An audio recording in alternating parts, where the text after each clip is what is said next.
이런 개념이 없어서 어떻게 했냐면 좀 괴롭혔어요. 아기 때 저희가 처음 집에 이사 가서 이렇게 바닥이 미끌미끌하니까 가을이를 빙구르르 돌려서 보내면 저에게 막 귀엽게 오고 못했죠. 그래서 이 가을이가 가족 중에 좋아하는 순서가 있었습니다. 그래서 좋아하는 순서가 있었는데 첫 번째 이게 다 막 주말에 토요일날 다 자고 있으면 이 가을이 강아지가 누구를 제일 좋아하는지 알 수 있어요. 제일 옆에서 같이 자고 있었던 게 동생, 방에서 가을이가 같이 자고 있는 거 1번으로 제일 좋아하는 거예요. 동생이 나갔어요. 그럼 누구에게 가냐면 2번은 아버지에게 갑니다. 아버지 옆에 가다가 아버지가 안 계시면 3번으로 저에게 옵니다. 그러니까 3위에요. 4위는 저희 어머니예요. 가을이 뭐 강아지 안 좋아해 막 이러시니까 바로 아는 거예요. 근데 이 강아지를 키우다가 저희 부모님 이제 저도 결혼을 하고 동생도 따로 살 때 결혼을 하고 따로 살 때 정왕동에 가서 부모님께서 이제 가게를 하시려고 정왕동에 이사를 갔는데 저희 어머니가 문을 열어놓고 막 짐을 옮기는 사이에 이 강아지가 나간 거예요. 그래서 잃어버렸어요. 저희 아버지는 이제 집에 돌아가면 유일하게 반겨주는 게 가을이니까 늘 마음의 위로를 거기서 얻었는데 가을이가 없어지니까 저희 아버지가 저 동생과 저는 딴 곳에 있고 이미 아버지가 밤낮으로 강아지를 찾아다녔는데 결국엔 못 찾았습니다. 그래서 아버지께서 한 며칠 동안은 엄청 다운되어 계셨고 되게 힘들어 하셨어요. 그러다가 시간이 흘러서 저희 아버지가 이렇게 길을 걷는데 가을이를 본 거예요. 저희 주인은 강아지를 보면 딱 단번에 알 수 있는데 이 강아지가 저희 그때 잃어버렸던 그 옷까지 그대로 입고 있던 거예요. 근데 노 부부랑 같이 있던 겁니다. 그 순간 아버지가 두 가지 감정이 들었는데 첫 번째는 살아있으면 됐다 라는 감정이고, 두 번째로는 우린 가게 하면 집에 두는데 이 노부부는 직접 다 데리고 와서 차에 데리고 다닐 만큼 아낀다면 그걸로 충분하다. 이 두 가지, 살아있으면 된다, 우리보다 더 아껴주는구나 하는 순간 아버지가 이렇게 뒤로 돌아서 가셨다는 거예요. 그것으로 충분했던 거죠. 제가 왜 설교 때 이렇게 강아지 이야기를 하는가? 왜냐하면 오늘 성경 본문에도 이런 동물이 등장하기 때문입니다. 구약 제사 번제인데요. 번제에는 소로 드리고 양으로 드리고 염소로 드리고 비둘기로 드렸습니다. 재정 상황에 맞게 내가 엄청 부자야 그러면 소로도 드리고, 내가 어느 정도 살아 근데도 이 중에서 최고로 내가 너무 가난해 그래도 하나님께 드리고 싶어 하면 비둘기로 하나님께 드린 거예요. 특별히 이 번제는 히브리어 올라로 하나님께 전부 태워서 올려드리는 것, 이것이 번제, 제사입니다. 그런데 이 레위기 1장에서 27장까지 레위기가 쭉 있는데 그 중에 핵심 키워드가 거룩이라는 단어입니다. 이 말씀 많이 들어봤죠? 내가 거룩하니까 너희도 거룩하라. 이 말씀이 반복되는데 거룩이라는 단어가 키워드예요.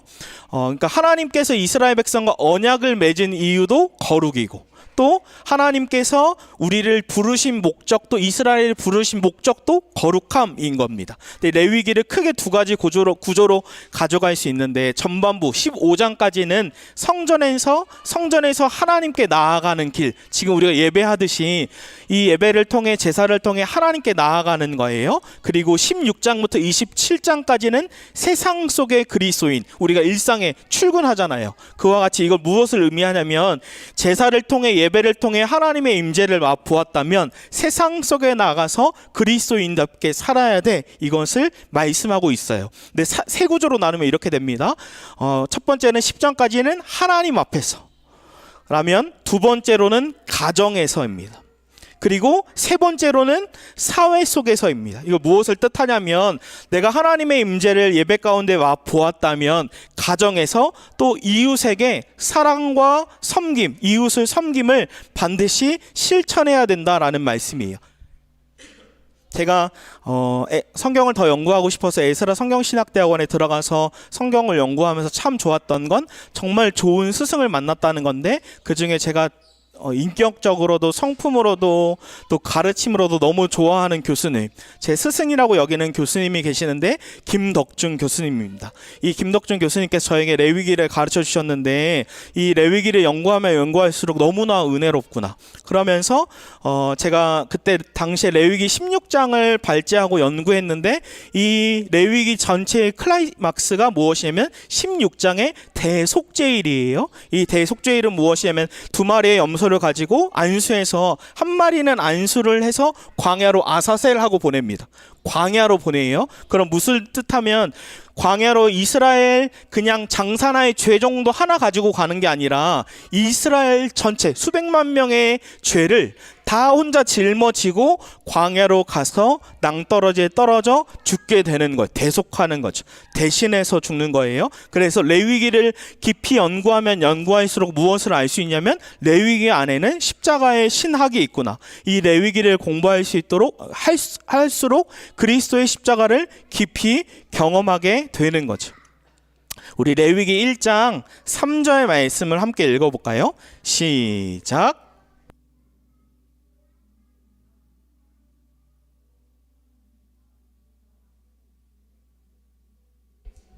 아멘. 여기서 번제의 순서가 나오는데 첫 번째로는 아까 그림에 설명했듯이 소나 양이나 염소나 비둘기, 자기의 재정의 상황에 맞게 자신이 키우던 양, 제가 서론의 말씀 반려견처럼 반려견 정도는 아니지만 그 애지중지하게 키운 양을 데리고 회막에 가지고 옵니다.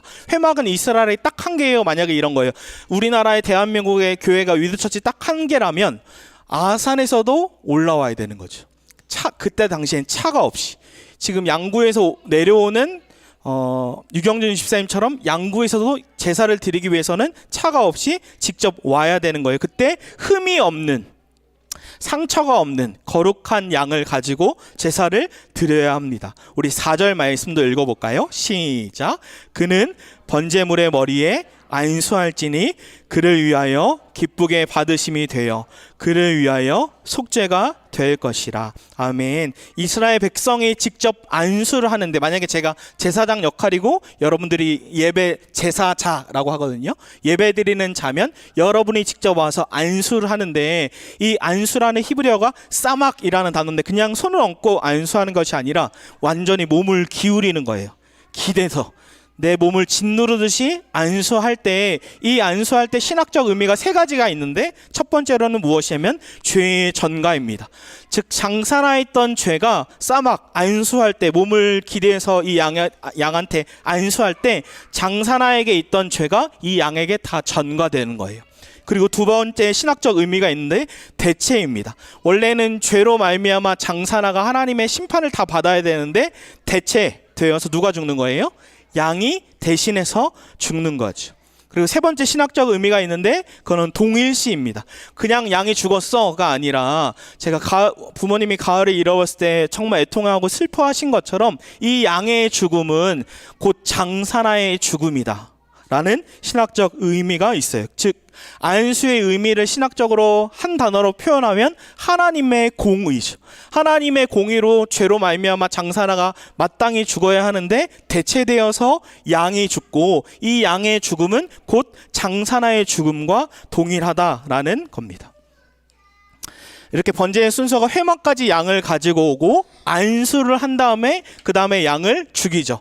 제사장이 죽이는 건 뒷부분에 또 레위기 말씀에 있고, 지금 레위기 1장은 제사자인 여러분들이, 예배자들이 직접 양을 죽이고, 이 피는 가지고, 제가 제사장 역할이니까 피는 제가 가지고 회막문 앞에 가서 제단 사방에 뿌립니다. 왜 피는 제사장이 뿌릴까요?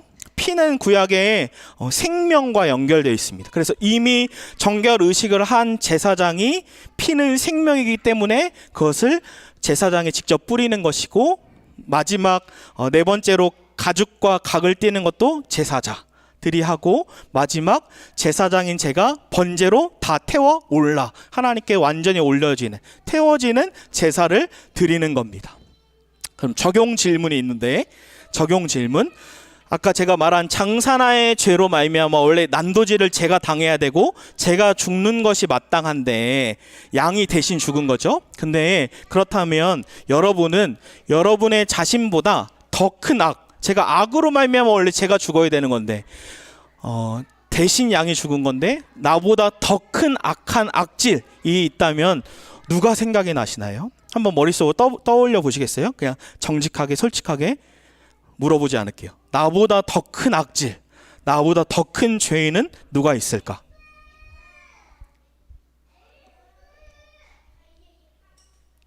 제가 이걸 제자훈련 때 받은 질문인데, 제자훈련 때 제가 이렇게 적었어요.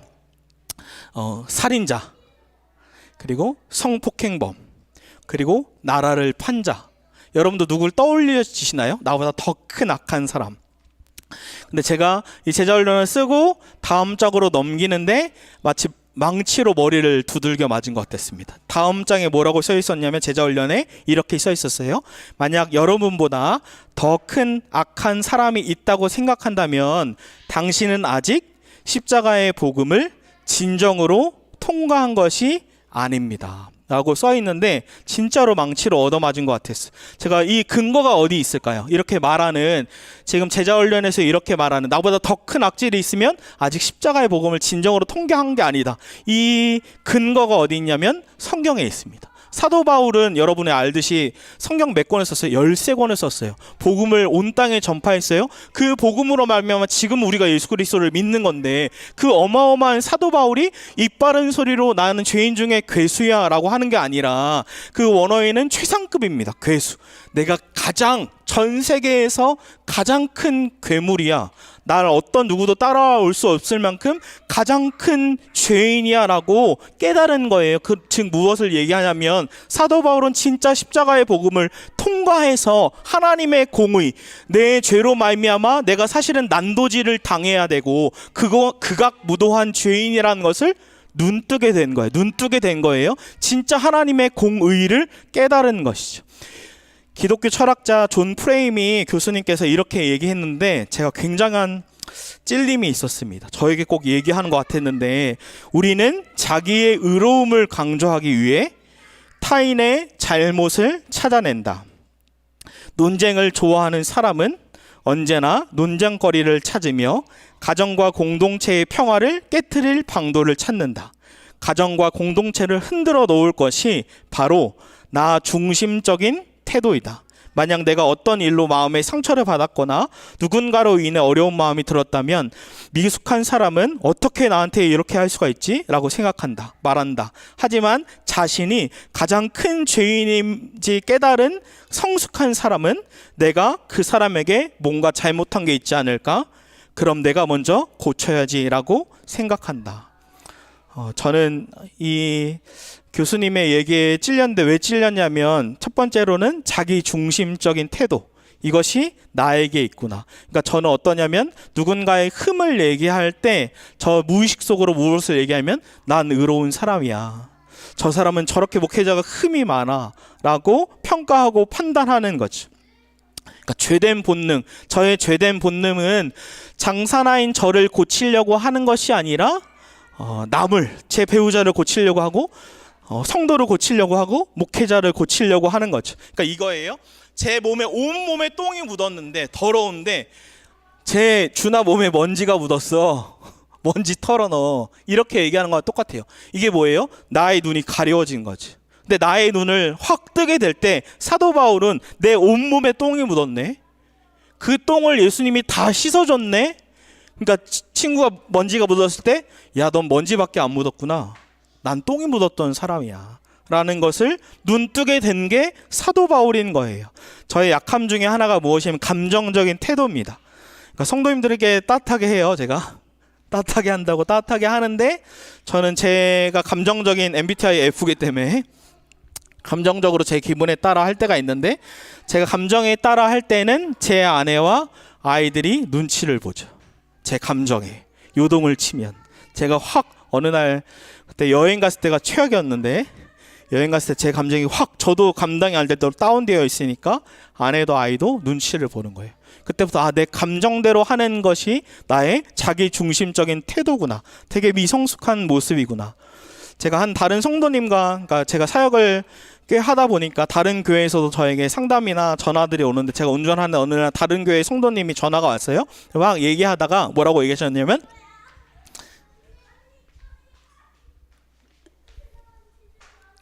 통화하다가 목사님 막 통화하다가 목사님 사람은 안 변해요 라고 또 얘기하는 거예요. 그래서 제가 이제 너무 많이 들어서 웃으면서 얘기를 했어요. 그러면서 왜 성도님들이 이렇게 많이 얘기할까라는 공감까지 이제 갔습니다. 사람이 변하지 않는다고 얘기하는구나. 그러면서 그렇죠, 힘드시죠 이러면서 막 얘기를 했는데 제가 전화를 딱 끊고 운전하면 생각했어요. 왜 사람들은 도대체 변하지 않는다고 생각할까라고 생각하니까 이런 거예요. 목사님 배우자가 안 변해요. 목사님 부모님이 안 변해요. 그래서 아무 소망도 없어요. 변하지 않아요 라는 것에 그렇게 힘들어 하시고 고통스러워 하시는구나, 이해와 저에게 공감이 갔어요. 그러면서 제가 더 생각한 것은 왜 크리스천들은 사람이 변화되지 않는다고 믿을까 라고 생각했을 때 변화의 대상을 계속 먼지 묻은 그 사람에게 두는 거예요. 똥 묻은 나에게 보지 않고 계속 남만 보는 거예요. 저 사람 먼지 털어야 되는데 먼지를 도대체 안 털어. 너무 답답한 거예요. 그 대상이 내가 아니기 때문입니다. 배우자가 변하지 않고 부모가 변하지 않고 저 사람이 내 설교를 들었어야 되는데 생각하고 또 나만 변하면 어떻게 돼요? 손해보는 것 같아요. 그래서 우리는 우리의 경험, 변하지 않는 것에 대한 경험을 믿고 세상의 메시지, 저도 35세가 지나면 변하지 않아 이거에 대해 어느 정도 공감하거든요. 왜 나이를 우리가 들어가면 마음이 점점점 굳어가죠. 60대 할머니 할아버지 정치적으로 얘기하면 아예 말이 안 통하세요. 그 정도로 굳어가죠. 근데 질문하는 거예요. 진짜 성경이 그렇게 얘기하는가? 진짜 예수님이 그렇게 얘기하실까? 진짜로 복음이 그렇게 얘기하는가? 예수님께서 화를 내신 적이 몇 번 있는데 그 중에 하나가 열매 없는 나무를 보고 화내셨는데, 이런 거에 제자들이 이런 뉘앙스인 거죠. 야, 너도 사람 안 변한다고 생각해? 나도 안 변한다고 생각해. 그러면서 다 원래 세상은 그런 거야 라고 하는 거예요. 근데 제가 안타까운 것은 우리가 손가락질 했던 목회자, 타락해가는 목회자, 우리가 손가락질 했던 장로님, 근데 그것이 제가 60대가 난 변하지 않는 건 점점점 타락된다는 거거든요. 변질된다는 거거든요. 그럼 제가 나이가 지나서 60세 목사가 될 때 어떻게 되냐면 난 세습을 할 거야. 장준하가 아니고 장유민 목사를 해 라고 제가 바리새인이 되어 있는 거죠. 그때 예수님은 진노하시고 화를 내는 겁니다. 근데 한 번만 잘 생각해 보시겠어요? 만약에 대한민국의 5천만 인구 중에 여러분 물 내려가고 올라가니까 걱정 안 하셔도 돼요. 단 한 사람이, 여러분 5천만 중에 단 한 사람이 변하면 사람은 변하는 겁니까? 안 변하는 겁니까? 변하는 겁니다. 단 한 사람이 변하면 80억, 온 세계의 80억 인구 중에 단 한 사람이 변하게 되면 어떻게 되는 거예요? 사람은 변한다라고 말할 수 있는 거지. 근데 저는 그 한 사람을 소개하고 싶습니다. 진짜 복음으로 우리가 봐왔던 수많은 목회자, 장로 변하지 않는 이유는 딱 하나인데 진짜 복음을 맛보지 않기 때문에, 진짜 나는 죽고 예수로 사는 복음으로 살지 않았기 때문에 변하지 않는 거예요. 근데 나도 그렇게 될 수 있는 거죠. 근데 그 변화는 한 사람이 있는데 저는 박리부가 사모님을 소개하고 싶습니다. 여러분 새롭게 하소서 박리부가 사모님 이번에 나왔는데 보셨나요? 꼭 봐주십시오. 소리가 계속 그러네요. 오늘따라 꼭 봐주십시오. 돌아가는 길에도 한번 들어주시면 좋습니다. 제가 정말로 변화되는 한 사람이 여기 있다라고 생각하는데 35세가 지나가면 사람이 변하지 않는다고 생각하죠. 마음이 굳죠. 근데 복음으로 말미암아 진짜 나는 죽고 예수로 살아갈 때 반드시 변합니다. 근데 그게 이제는 제가 되고 싶은 거예요. 사모님이 40대 중반일 때입니다. 잘 들어보시죠. 사모님이 40대 중반이에요. 사람이 그럼 점점점 굳어지죠.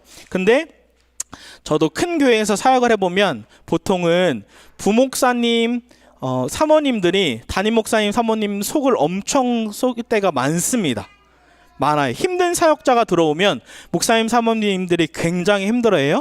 근데 역시나 선한목자교회 엄청 큰 교회였기 때문에 속 썩이는 목사님, 사모님 때문에 사모님과 목사님이 힘드셨죠. 근데 어느 날 설교를 듣다가 교회는 한 몸이야, 하나야, 한 가족이야 라고 설교를 듣는데 사모님 되게 솔직하신 분이거든요.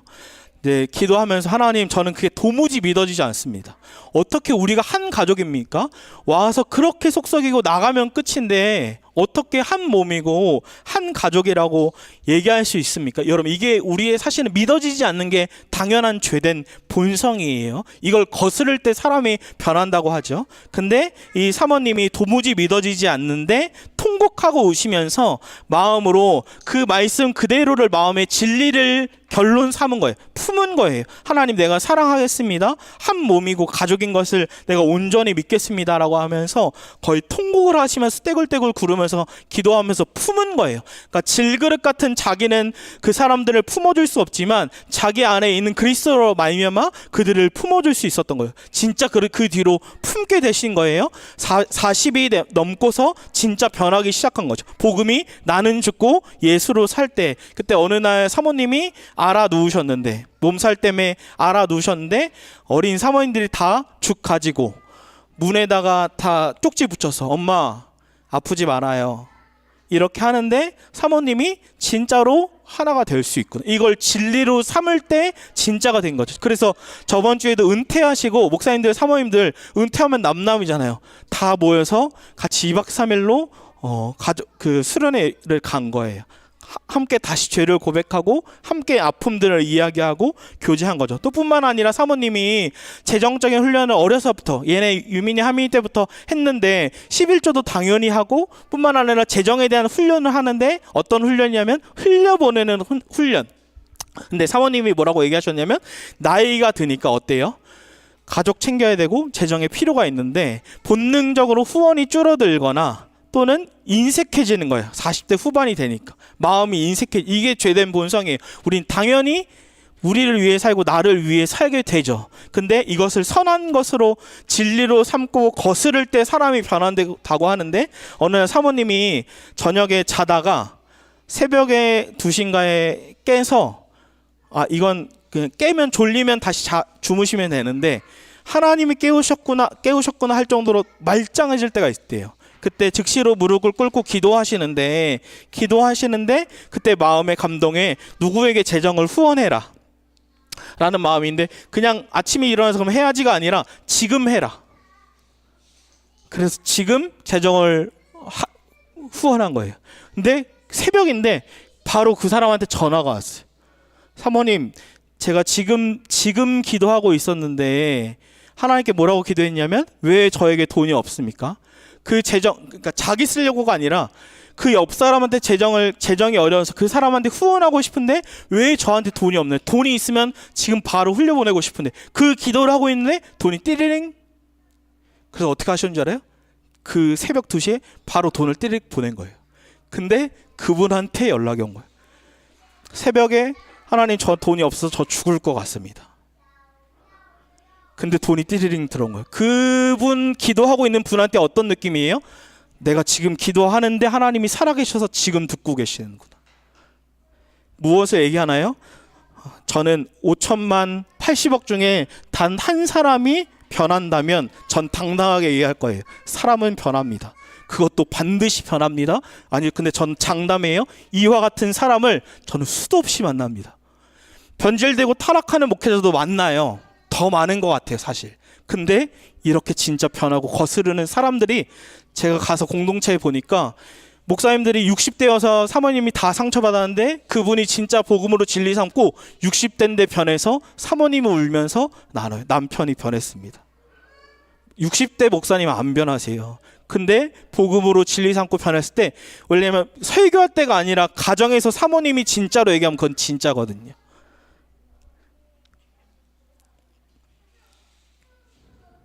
저희도 위대처치 이거 예배당 할 때 재정 1,000만 원 정도가 부족해서 저희가 기도하고 지혜를 구해서 사모님께 요청했을 때, 처음에는 임동현 목사님, 같이 위지엠 목요일날 사역하는 목사님이, 장사한 목사님 기도 제목 그거 주세요 해서 드렸더니 목사님께서 사모님께 보낸 거예요. 그랬더니 그날 저녁에 저희가 있는데 전화가 와서 사모님하고 기도 모임이 1,000만 원 후원하겠습니다. 이건 본능을 거스르는 거죠. 말이 안 되는 거죠. 1,000만 원을 누구에게, 교회에게 흘려보낼 수 있습니까? 그때 저와 아내는 많이 울었죠. 하나님이 우리를 사랑하시고 우리를 보고 계시는구나. 사람은 변하지 않나요? 아니요, 변합니다. 그것도 반드시 변합니다.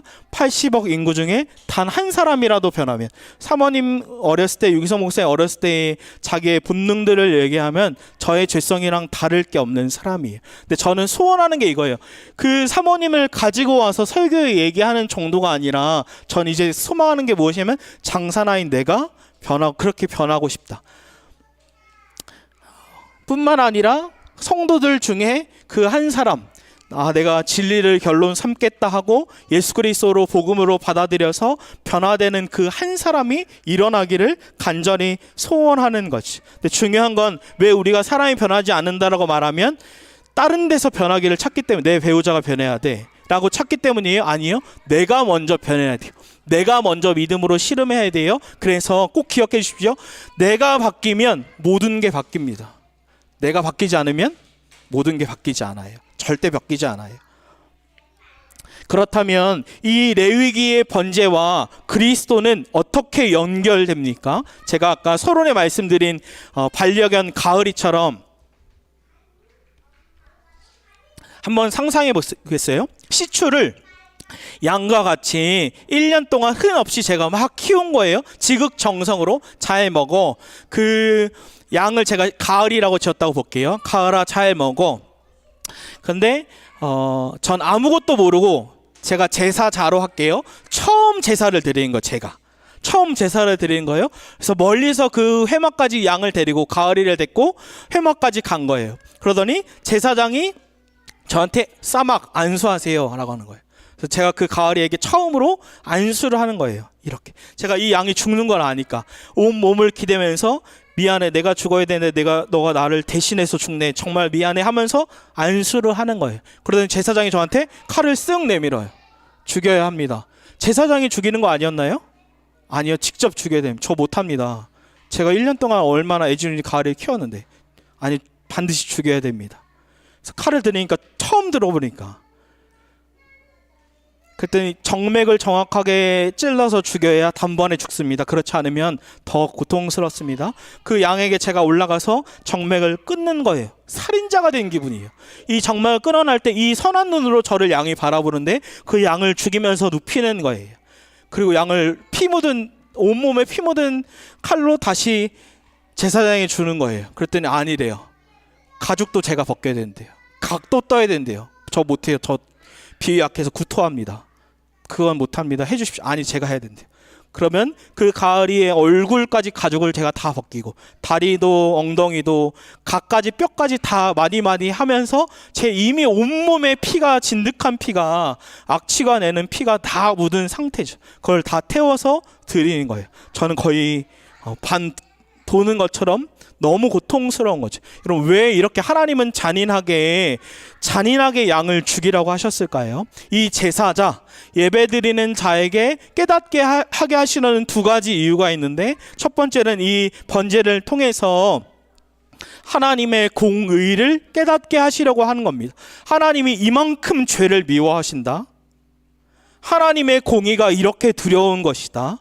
여러분, 이 땅에서 하나님의 공의를 경험하게 되면, 하나님을 믿지 않던 자, 내 힘으로 이만큼 했습니다, 하나님 당신 없습니다 라고 하던 자도 하나님의 공의를 맛보게 되면 완전히 납작 엎드리게 됩니다. 하나님의 공의가 이렇게 두려운 것이구나, 하나님이 죄를 이렇게 미워하시는 거구나. 뿐만 아니라 이 바닥처럼 똥 묻은, 아니 죄로 난도질을 장사나가 당해야 되는데, 이런 바닥처럼 가장 최상급으로 죄인인 나를 가장 사랑하시는구나. 하나님의 사랑, 대속의 은혜, 내가 죽어야 하는데 어린 양이신 예수 그리스도가 대신 죽는 의미, 그 안수의 의미가 뭐라고 했습니까? 죄가 다 전가되고 대신해서 죽고 곧 동일시 장사나가 죽은 거다. 그래서 세례 요한이 뭐라고 얘기했습니까? 예수님이 오실 때, 봐라, 세상 죄를 짊어지고 가는 하나님의 어린 양이다 라고 외치는 거예요. 그 어린 양이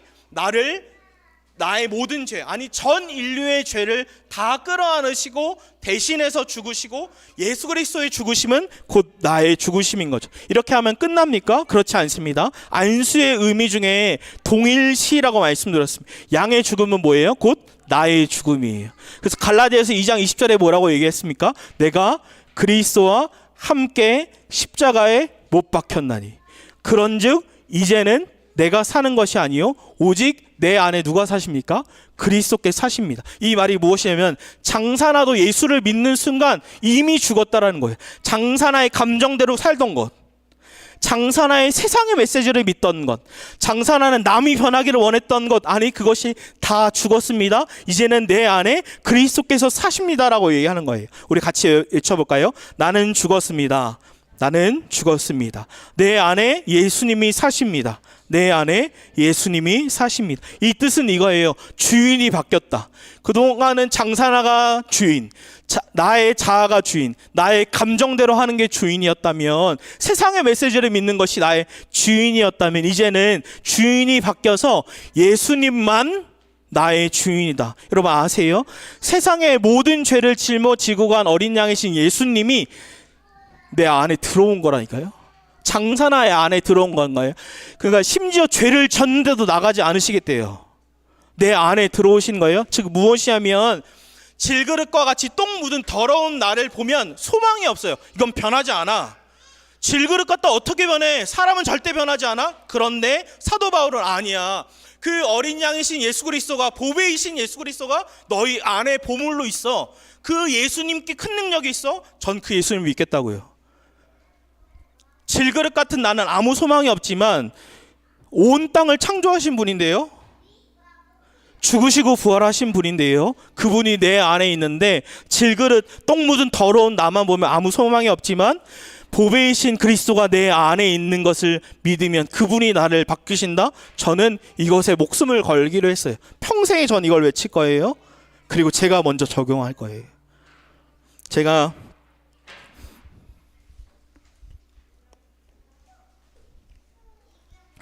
저희 부모님 댁에 큰아버지랑 막내 고모랑 동생네 부부랑 저랑 갔다가 그날 고기를 구우라고 해서 제가 막 구웠어요. 어머니가 이렇게 전화해서 정신을 확 해서 고기를 구웠는데 제가 다른 걸 구웠나 봐요. 그러니까 어머니가 저에게 와서 갑자기 엄청 소리 지르는 거예요. 다 계신데. 제 마음이 상했어요. 제가 잘못 구운 것도 맞지만 왜 그렇게 얘기하시냐, 나 열심히 섬겼는데. 근데 제가 방으로 들어가서 마음이 상할 정도로 말했어요. 방에 들어갔다 제가 뭐 할게요? 나는 죽었습니다. 내 안에 예수님이 사십니다. 그리고 다시 멀쩡하게 나가서 얘기하니까 동생이 저한테 뭐라고 얘기했냐면,